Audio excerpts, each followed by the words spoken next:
Hello everybody, welcome to day 24 of the Wisdom Challenge. And I just want to say, guys, I am in such a good mood today. Listen, when you are close to the Lord, I can't express to you guys. One of you guys noticed in one of my previous videos that I wasn't doing too well, and it's true. The last week or so I've been having has been hell. Definitely one of the hardest weeks I've ever had. And can I just tell you that when you come out feeling like this on the other side, and you know that is literally all because of your good Father in heaven, like, I shouldn't be this okay right now, guys. It's crazy, but I am so blessed and grateful and super excited now to do these Wisdom Challenge videos, because I really want to share this experience that I have with the Lord. Like, I can't explain it, guys. I literally basically did nothing. God does everything. And I just leave on the other end feeling amazing. And that's why when I look at the things that people do in this world, where they're like, oh my gosh, this is the answer, that's the answer, I need this and that's gonna make me feel happy, I need that. I'm like, but you don't really look happy at the end of the day. You don't look happy at the end of the day, and that looks like it's a scam, if you feel me. So anyways, guys, I'm feeling amazing. First, second of all, thank you so much to you guys' support. You guys' support means everything to me. Everything to me. I read all my comments. I love them. Sometimes I cry. Sometimes I read them 10 times. Sometimes I'm laughing. I appreciate it. If you guys comment regularly, then I definitely know your name. I notice when your name pops up in the comments, like so-and-so comment your video. I'm like, hey. Anyways, guys, I'm taking ages to get into this, but I just wanted to like share. I felt like it was important to share this because I was having a tough week, guys. I was having a really hard week, right? And then today I'm just on cloud nine. I feel refreshed. I feel rejuvenated. I feel like I did nothing in order for that to happen. I feel like God did everything, and it was just amazing. So anyway, without further ado, let's continue day 24 of our Wisdom Challenge. Yes, this is coming out a day late. Okay, guys, just bear with your girl. I'm gonna make sure there's 31 videos. Don't you worry. But sometimes I have delays because, you know, life happens. Also, if you hear noise in the background, my window is open because I need fresh air, because I'm feeling rejuvenated and excited and whatnot and what have you. Let's get straight into this. If you guys don't know what this whole series is about, then you're going to go and need to check out day 1, day 2, day 3, day 4, day 5. Well, really just day 1. In the beginning of day 1, I explain it all. But check that out. For those of you who know what this is all about, we're about to get stuck in Proverbs 24, in the Passion Translation. So let's get straight into it. Before we do that, there's 2 things we've got to do. Most importantly, number 1, Holy Spirit, we invite you into our time of reading the Word. Please reveal the wisdom of the Lord to us from His knowledge, that is the Bible, the Logos, Word of God. And second of all, is what you guys need to do, which is hit that subscribe if you're feeling the vibe and you want to join the tribe. Let me know your thoughts in the comments section down below, and don't forget to like the video if you like this. Also, I saw people... Anyway, I'm not going to get into that. That's another thing. Okay, let's get straight into this. So, verse 1. Don't envy the wealth of the wicked or crave their company, for they are obsessed with causing trouble, and their conversations are corrupt. Wise people are builders. How many times have I talked about this? I haven't talked about how women are supposed to be builders in the home. Anyway, that's another whole thing. We'll talk about that another time. When we get to the Proverbs 31 thing, I'm going to really talk about women from the biblical perspective. I'm really looking forward to that, guys. So stay tuned for 31st of January, Proverbs 31. Anyway, wise people are builders. They build families, businesses, communities, and through intelligence and insight, their enterprises are established and endure. Intelligence and insight. I would interchange those words with knowledge and wisdom. That's just how I'm interpreting it. Verse 4, because of their skilled leadership, the hearts of people are filled with the treasures of wisdom and the pleasures of spiritual wealth. Wisdom can make anyone into a mighty warrior, and revelation knowledge increases strength. So here you go, guys, another lovely part of the Bible. And one thing that stuck out to me is wisdom can make anyone into a mighty warrior, and revelation knowledge increases strength. So David in the Bible. Let's talk about this. We're reading the book of Proverbs, which was written by Solomon, who is the son of David. Now, David's wisdom, right? He was, let me read this again. Wisdom can make anyone into a mighty warrior. Now, the story of David and Goliath is one of those like really popular Christian stories that even if you don't believe in God, you probably heard of it. Maybe your grandparents forced you once upon a time to go to Sunday school. Maybe you heard it, maybe you just heard it, right? Now, here's something key that I've heard other people say. I don't want to act like I came to this on my own. Other vessels of the Lord shared this and it hit me different, which was that David had been, you know, looking after sheep. All of his older brothers, he was like one of the lowest of the siblings. I think he was like the 11th or 12th child, to the extent that when they were looking for the next king his dad didn't even bother to bring him in. He brought all his older brothers, who were all out fighting in the battle where Goliath was, right? You can read all of this in the Bible, of course, right? Anyway, so David is out there and he comes to the battle where Goliath is, and they're like, and basically I think, were they the Philistines? I feel like they were the Philistines, which should make sense because the giants. And anyway, they were basically, what their enemies had said was, if you bring out your best warrior, we'll bring out our best warrior, and whoever can defeat each other's best warrior first, we'll just call that for the whole war instead of all these men dying, right? Then lo and behold, they bring out this huge behemoth, aka Goliath, right? And so all the men on the other side were like, whoa, we don't know what we're gonna do, he's not human, you know, that type of thing. It's giving anime, right? So anyway, David only came along because he came to bring his brothers lunch, right, as it happens. And they didn't really like him. His family were kind of shunning him. His brothers kind of looked down on him. There's a whole bunch of reasons why that is. We're not going to get into that in this video. Anyway, so David comes forth, and David has this wisdom, because here's the thing with David. Now, he's not a swordsman. No, he does not have a bow and arrow. He does not have a gun. He is not good with his fists. But guess what? He has defeated lions and protected his sheep. And he said to himself, in his wisdom of what he had, he used it to defeat Goliath. He used the wisdom he had of the slingshot and the stone, right? The same thing he would have used when there were lions coming after his sheep. Who knows what other creatures out there in the world trying to come and steal his flock, right? He interchanged that, and all of a sudden, what did not look like a mighty warrior became a mighty warrior. Why? Because he had the wisdom that rather than trying to, oh, brothers, like, so-and-so, give me your sword and let me do it. Like, and I'm just going to be drunk off of the faith in God to do it. Of course, he was already drunk off the faith in God to even go into that, because everyone's looking at him like, who do you think you are? You didn't even train with us. You're not even swole. We're not even questioning your natty status here. You know what I'm saying? But he was like, step back, everybody. I believe in God, first of all. Second of all, he's had me working on this other thing, and I know that I'm going to give this a shot with what I got. And all of a sudden, David defeated Goliath. David then became king. And I mean, it gets crazy after that. And then he does become this crazy, you know, warrior, and he's defeating more than Saul. And Saul wants to kill him. And then he gives birth to Solomon, who becomes the richest and the wealthiest. All because David had the wisdom. Not because he was the biggest, the swollest, the tallest, another giant. He used his wisdom. So that's what stuck out to me when it was here. And revelation knowledge increases strength, right? So the revelation knowledge, you also had the trust in God, as in, like, I know that if God had me here, and if God had me through what I was doing, and if he has me where I am now. Why is there this tractor noise going on in the background? Like, the one day I'm filming with the window open. Anyways, I'm sure you guys can focus, okay? Those of us who are adults here, we can focus. Anyway.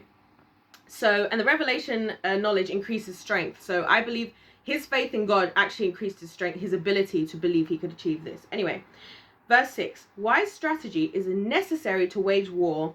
With many astute advisors, you'll see the path to victory more clearly. So again, these guys could have strategized 100 different ways. Like, maybe if these soldiers go and you subdue his left leg, and then the other ones get his right leg, and then we're going to catapult ourselves over here and try to restrain his arms. Like, they could have gone into all of this, right?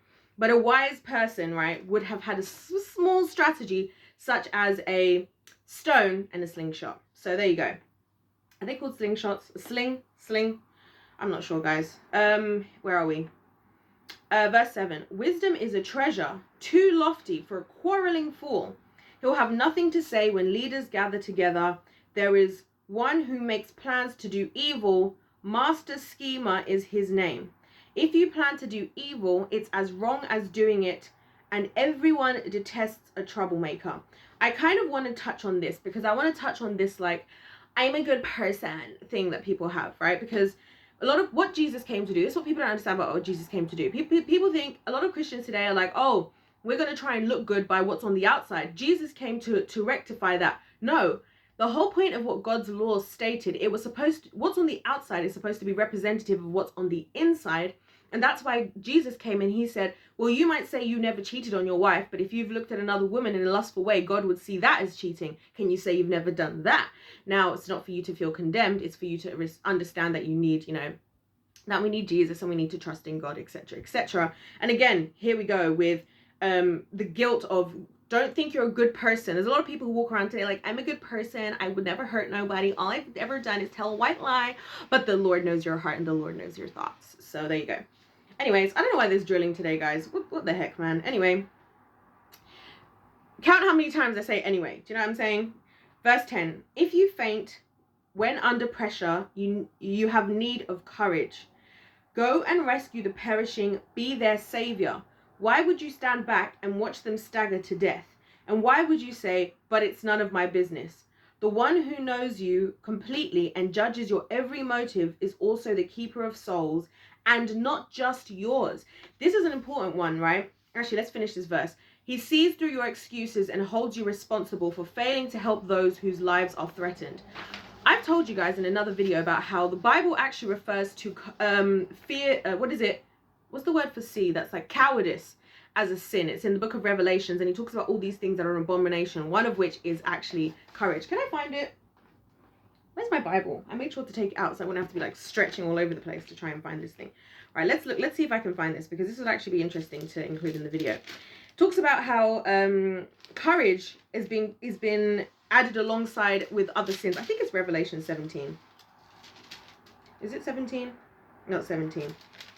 Anyway, I'm see if I can find it, but I'll talk in the meantime. Basically, the Bible talks about how,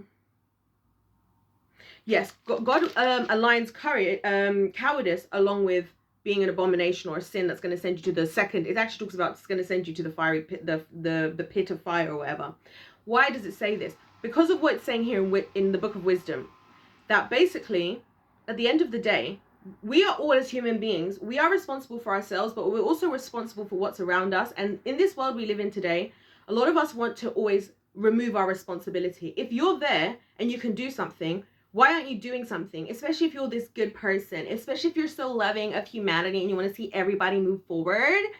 Why aren't you stepping in? Why aren't you showing some courage? And as I've said before, it's easy to show your love and your goodness when it's easy for you, right? When you don't really have to go out of your way, when you don't really have to go out of your fears, because courage isn't absence of fear. Courage is when you do something in the presence of fear. You might feel fear. God isn't like thinking we're all going to be out here 0% with 0% fear. Like, it's not like he doesn't know we're human beings, but we are responsible for one another. And I think this is another reason why when I hear people say stuff like, well, if God is real, then why is this happening in the world? What did you do when somebody was getting bullied in school? Did you step in to help that person that was getting bullied? Or did you just silence yourself and say that you weren't involved? Do you know what I'm saying? So I kind of think that's where the Bible's going with that. In terms of the whole courage argument. Anyways, I don't think I can find this right now. Ah! I found it. So it's Revelation 21. I'm reading from my Bible now, which is the ESV translation. It says here, I'll read from verse 7, chapter 21. The one who conquers will have this heritage, and I will be his God, and he will be my son. But as for the cowardly, this is the first one he says, as for the cowardly, the faithless, the detestable, as for murderers, the sexually immoral, sorcerers, idolaters, and all liars, their portion will be in the lake that burns with fire and sulfur, which is the second death. Whew, I love the drama of the Bible. The Bible is so dramatic. God's language is so dramatic. I love it. So that's what I was thinking with that. We are responsible for one another, because a lot of times in life, when there needs to be a shift, when there needs to be a change in this world, it takes somebody who has the courage to step against it. You know what I'm saying? Somebody was talking about even like Martin Luther King, because it was his birthday the other day, and I did a video about that weird statue, so you guys can go and check that out if you're interested. But anyway, and somebody was saying, like, it was a Christian person was highlighting that people really underestimate how courageous Martin Luther King actually was to go against the system. Like, we in modern day society, not just black people, but overall modern day society, especially in the Western world, would not be where we were if not for someone like Martin Luther King to have stepped forward courageously to do what he did. So many of the things in history that have happened, these big changes, these big leaders that we are grateful for, were the one person, just like a David, who had the courage to step out. And so that's why I believe it's really important that you can't just be a child of God and be a wimp. You know what I'm saying? And that's giving fatherhood, you know, because fathers make you feel like you can take on the world, you know, type of thing. Anyway, verse 13. Revelation knowledge is a delicacy, sweet like flowing honey that melts in your mouth. Eat as much of it as you can, my friend, for then you will perceive what is true wisdom. Your future will be bright, and this hope living within you will never disappoint you. Listen up, you wicked, irreverent ones. Don't harass the lovers of God, and don't invade their resting place. For the lovers of God may suffer adversity and stumble 7 times, but they will continue to rise over and over again. I always say this verse. I don't know if you guys know this. I always talk about how a lot of Christians today, again, and let me tell you guys why I'm always addressing Christians today, because I know a lot of people, there's a bit of a barrier between them and God, and that barrier is Christians who don't actually represent God. So I have to address these things. I feel like it's important. I've faced it myself. It has created barriers for me between me and God, you know, so I'm a human being here, y'all. That's why I address this. The one thing that a lot of Christians make out is that, like, this is like, I'm perfect, everything's fine, and I'm fine all the time. No. That's not what it's about. It's not about, I've said this before, it's not about the battle. It's about the war when it comes to God. The righteous, the other version of this says the righteous will fall over and over again, but will get back up again. But let's see what it says next. But the unrighteous are brought down by just one calamity and will never be able to rise again. And that's the difference, ladies and gentlemen. And that's why, again, the wise person who in their humility and teachability can be knocked down, get back up again. And I'm telling you, all those 7 times you're being knocked back down and getting back up again, you're gaining wisdom. You're gaining wisdom, right? Until you reach, you know, where God ultimately is bringing you to be. A foolish person will go up and up and up and will be laughing at the wise person, like, haha, look at you, you look stupid, oh, you're humiliated again, look at us, we're living our best life. When in reality, when they come crashing down, they ain't coming back up again. And that's pride for you, ladies and gentlemen. So verse 17, never gloat when your enemy meets disaster, and don't be quick to rejoice if he falls. For the Lord who sees your heart will be displeased with you and will pity your foe. Wow, he'll pity your foe. That's deep. And again, just about the Lord seeing your heart. That's why I think a lot of people don't want to believe in God as well, by the way. I think people just don't. Because when you believe in God, you have to accept that he sees what everybody else doesn't see. He knows your thoughts. He knows your heart. He knows your motives. And we all want to believe that in that we can just look like something and that's the reality, right? That's called narcissism, by the way, as well. I'd just like to point that out. Verse 19, don't be angrily offended over evildoers or be agitated by them. For the wicked have no life and no future. Their light of life will die out. My child, stand in awe of Yahweh. Give counsel to others, but don't mingle with those who are rebellious. For sudden destruction will fall upon them, and their lives will be ruined in a moment, and who knows what retribution they will face. I don't think I need to explain that. We've talked about this enough times. God is just hammering in this point about, don't worry what it looks like for the wicked, for the enemy, for the prideful, for the fools out there. Let them, their foolishness is their pride. Their foolishness is their stubbornness, because they do not know what comes before them, because they are like, it's like, literally it's fog outside. That's the funniest thing. It's actually foggy outside as well. And once again, like I said to you guys before, we talked about this. There's another verse that kind of described, you know, foolishness being like in fog, where you can't really see very far. Right now, what I usually could see outside my window, I can't see very far past here. So who knows what's there? There could be a whole dragon behind that fog for all I know. God forbid, obviously. But anyway, here we go. Where are we? Verse 23. Those enlightened with wisdom have spoken these proverbs. Judgment must be impartial, for it is always wrong to be swayed by a person's status. Woo!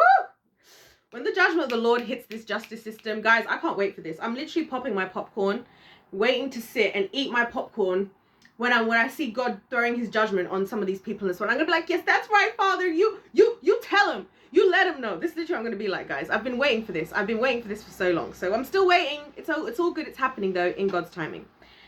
Where are we? And by the way, I'm not happy to see people go down, but I'm happy to see justice, because I want to see the people who have lived in injustice for so long, who feel unacknowledged, who feel unseen, who, you know, are feeling hard done by, who are depressed, who are plagued, who are in poverty at the hands of these people. I want to see justice for them. It's not that I want to see people being turned down. I wish we could all just receive Jesus and live happily and be having a banquet and a party 24/7. But unfortunately, people want to be foolish for some reason. Anyway, verse 24, if you say to the guilty, you are innocent, the nation will curse you and the people will revile you. Ain't that the truth? Ain't that the truth? How many examples have we seen about that on this channel of people who have had so much evidence against them, but were powerful enough to get away with it and seen as innocent, right? Prince Andrew. So, speaking honestly, where am I? But when you convict the guilty, the people will thank you and reward you with favor. Speaking honestly is a sign of true friendship. That could be a whole video on its own, because I personally, especially as a woman, where like a lot of us ladies just, we all tell each other what we want to hear, like, oh my gosh, babe, you look amazing, like you look perfect in everything about you. He's the problem. In fact, let's go there for a second. I was listening to this podcast. I don't really listen to the podcast, but I watch some of the clips they do, because they do like clips of the different like sections of their podcast. It's called what's the other word for that? Because it's not really a word I should say out loud on YouTube, because it's a bad word. It's called what's the other word that people use for this? Anyways, it's called shits and gigs, innit? I'll just say it. YOLO. And I was listening to this, and they had this thing where they asked their whole audience, they were like, send in when, like, let us know, give us examples of when you realized you were the problem in the relationship, right? And there were all these examples, right? And then there was a certain point, it's two guys who do have this podcast, and at a certain point they were like, isn't it interesting, the guys literally said between them, isn't it interesting how all the ladies, most of these are women, right? Which I found really interesting. And I found it interesting because, you know, I did a video about how, you know, modern women aren't taking accountability, yada, yada, yada. Go and check that out. Also, special shout out to Fredro for requesting that video. If you guys request videos, I will make them as long as I feel like I can, and I'll do a good job, you know, or, you know, have a good enough job that I feel like I can give you guys what I have to offer, you know. Anyway, and I found that super interesting, because I know that amongst us ladies, we're always telling each other like that, oh, like, yeah, oh my gosh, you're not the problem. We're never the problem, like, amongst us. And that's one thing that irritates me about women and having relationships, like friendly relationships amongst ladies, is I want to be held accountable. We need to hold each other accountable, because if I, as a woman, want to see my other friend who's a woman actually thrive in a relationship, actually be happy in a marriage, actually thrive in life, I would tell her the truth. And that's why I believe it says, verse 26, speaking honestly is a sign of true friendship. Because if you truly love that person, if you're a true friend, you would tell them the truth, not what you think they want to hear. Verse 27, go ahead, build your career and give yourself to your work. But if you put me first, you'll see your family built up. Why do I think he says this? Because it's easy to build a career. It's not easy to have a family. It's more satisfying, it's more worth it to have a family, and it's less worth it to have a career. Trust me. Verse 28. I say trust me. Well, you don't have to trust me, but that's what I believe, because I believe family is what gives us all reasons. It's like the fuel as to why you do everything you do. It's the thing that makes you dig deep in hard times, is having a family, having a husband, having a wife, having children, having aunties, uncles, parents, grandparents, grandchildren, you name it, right? Those are the types of things that make life worth living. Because what's the point in succeeding? I'll tell you guys this as well. Like, one of the reasons why I took a huge step back from like the stuff I was doing in my career, which some of you guys will know if you've been here for a long time, it's because I was like, what's the point of having all this success if I don't have people to enjoy my successes with? You know what I'm saying? And it just all of a sudden felt so empty. So that's why I said, yeah, trust me, because I felt this. I feel this, and I felt this. Verse 28. Why would you be a false accuser and slander with your words? Don't ever spitefully say, I'll get even with him. I'll do to him what he did to me. One day I passed by the field of a lazy man, and I noticed the vineyards of a slacker. I observed nothing but thorns, weeds, and broken down walls.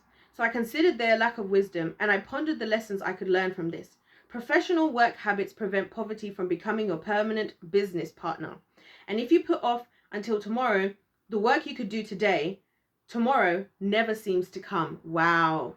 That is like the chain, the chokehold, the bondage of procrastination. And it's crazy for me reading this, because imagine how much some of us today, if we just saw a vineyard that was just there, that was just no one was laying claim to, no one was working on. If I saw that, guys, it's in my dream to actually have a vineyard, by the way, one day, guys. Anyway, I would be like, I'm going to start working here. This is my vineyard. I'm about to start making my own wine. You know what I'm saying?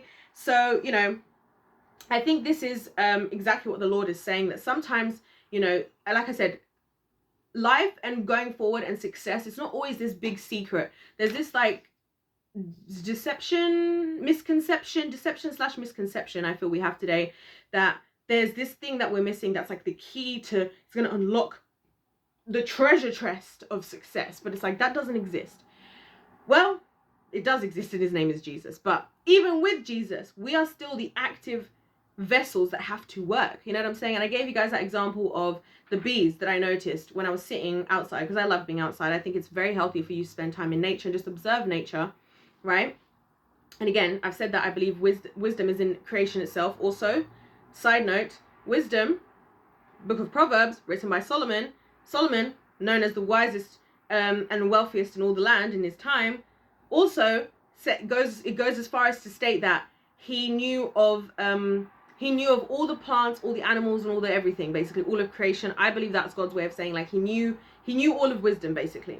Or, well, not all of it, but he had the greatest level of wisdom. Anyway, so I was sitting on the thing and I was watching these bees, and I noticed that, you know, the bees, the flowers were there, and those flowers, they're always there. And the bees, they just come and they just get what they need to, they just do what they need to do, right? That's where we get the phrase worker bees from. And sometimes that's what we need to do. Sometimes it's not about some big revelation. Sometimes it's not some big business idea. Sometimes it's just go and just do the work. Just know that if you trust in the Lord, like these bees trust in God more than we do. You know what I'm saying? They trust that they're gonna fly around and they're gonna find flowers because God made them, and he didn't make them for them to live in poverty. It's the Bible says Jesus came to give us life and life abundantly, right? So there's that. And so actually that brings us to the end of today's video. So that's Proverbs 24.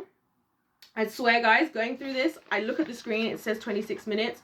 It feels like I've been talking for 2 minutes. It's crazy. But anyway, just to say with this, there's so much wisdom in the Lord. And, you know, just from my own experience, I want you guys to know everything I say on this channel. And this is why it's really hard actually for me to have YouTube. I love YouTube, but it's actually difficult because I can't do YouTube the way most YouTubers do it, because my YouTube channel is not about you guys getting like some like really lovely cookie cutter. Like, I want to be consistent. I'm trying to be consistent. Consistency is definitely something I want to do. But I mean like samey content all the time, because that's just not real life. We're all living real lives and we're all going through real things, and life goes in seasons. You know, after the Industrial Revolution, we've kind of, a lot of us in modern day society have switched to this idea that every week of the whole year is supposed to look the same. But I don't believe that. I believe God works in seasons. That's why he created the seasons, which just so happen to work alongside farming and, you know, all that type of stuff, because we're always going through different things, and we've got to have the wisdom for where we're at and the wisdom for the times that we're in. And most importantly, I think it's important, you know, for us to make sure that we're not just going with the flow, because like it says here in the very end, and this is what I think a lot of people get stuck in. I've already switched the page over. Hold on a second. Where are we?